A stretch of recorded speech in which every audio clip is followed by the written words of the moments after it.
I am super excited about this week's video because I get to talk about the Tucson Gem Show, which is pretty much my most favorite thing ever, maybe my favorite time of year.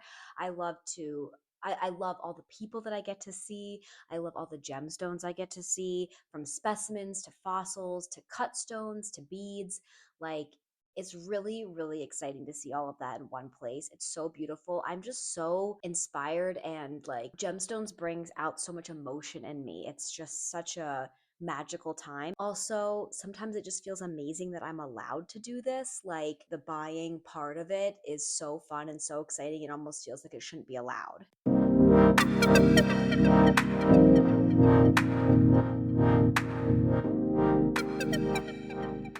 So initially, I drove down solo and I did spend a night in Quartzsite.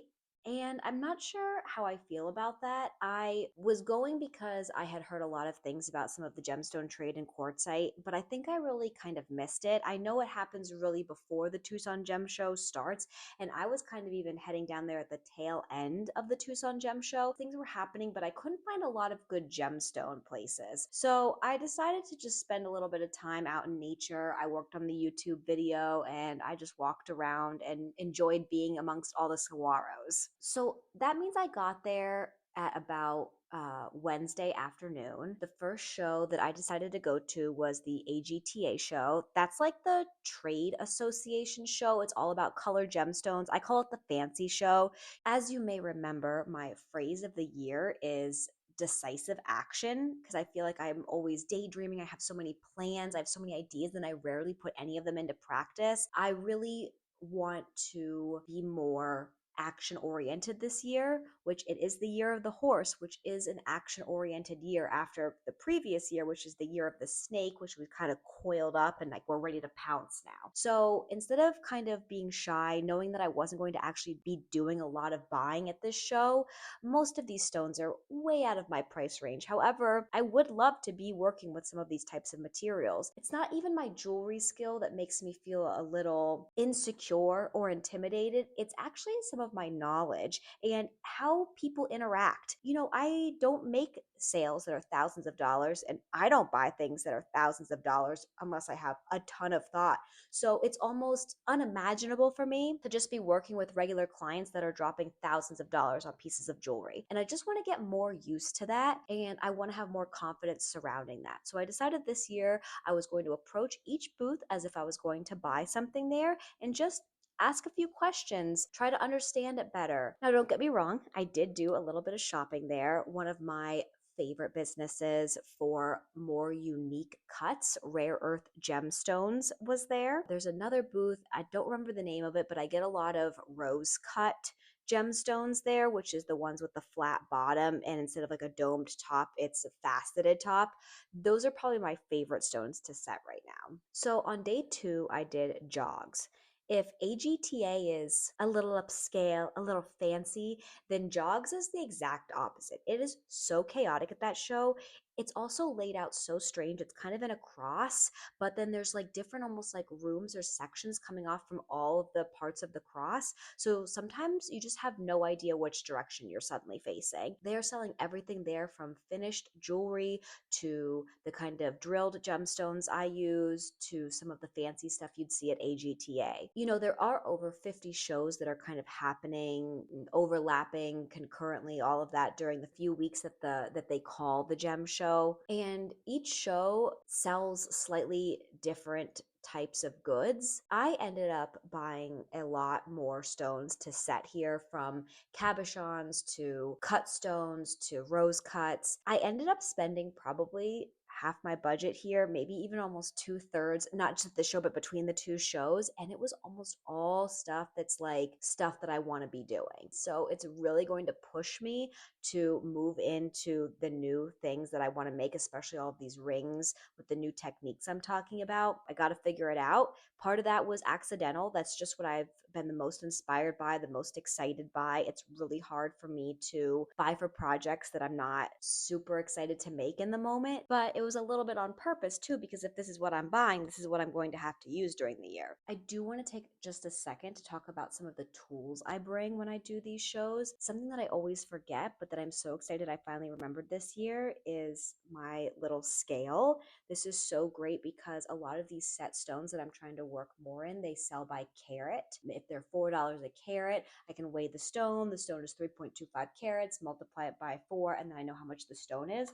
Otherwise, you have to keep asking the people that are working there, and that's really frustrating. Another thing I like to bring is my loop, so you can like really see what you're getting, if there's any imperfections in the stone that might be important. And then I also have my calipers, and these help me determine sizes of stones. So like I said, I spent a half to 2/3 of my budget by day 2, not even on the things that I had really meant to spend it on, which is, either bold or irresponsible.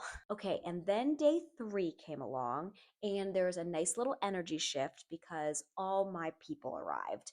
I usually do this show with 2 other ladies that have businesses. One is a jewelry and like wall art business, and the other woman makes natural dyed clothing and accessories. And she doesn't need to be there at all, but she has so much fun with us that she comes along. We do a lot of shows together. This year we actually had 9 people all together, and so we got an Airbnb.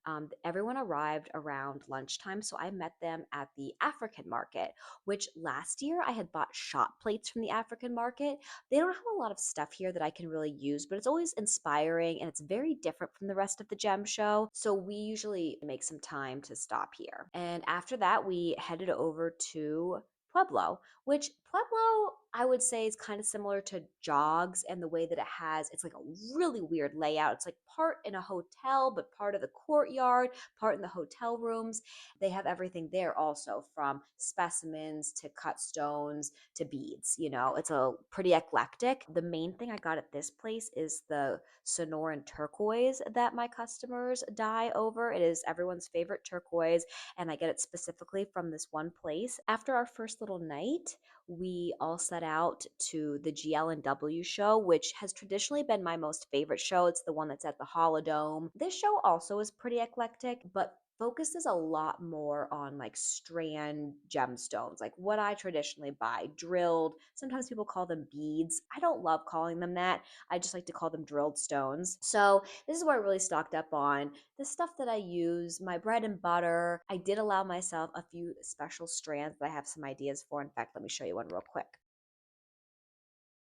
That's some tourmaline that I got in like the coolest shapes that I'm really excited to make some pieces out of. It was a little tougher this year having so many people. We kind of all got split up a bit, but I did find most things that I needed. It has been interesting. At first, I felt like the shows were less attended this year, but once the weekend rolled around, I felt like they were much busier about what I had expected. And I heard mixed reviews from the vendors too. Some felt it was much slower, just even foot traffic, but then other people seem to be having really great shows. It's really tough to tell. It just seems like there's two kind of environments happening at the same time. Like certain customers are really feeling the pinch, but like the whole other section isn't. It's not across the board like I feel like we usually think of the economy. It's really kind of becoming two different worlds. And that's not even a political statement. That just seems to be what's happening that I've noticed in like the purchasing trends of my business. That brings us to the last shopping day, day 5. Oh, in the morning we went back to JOGS for a second because there was something I wanted to grab that I didn't find a better price for anywhere else.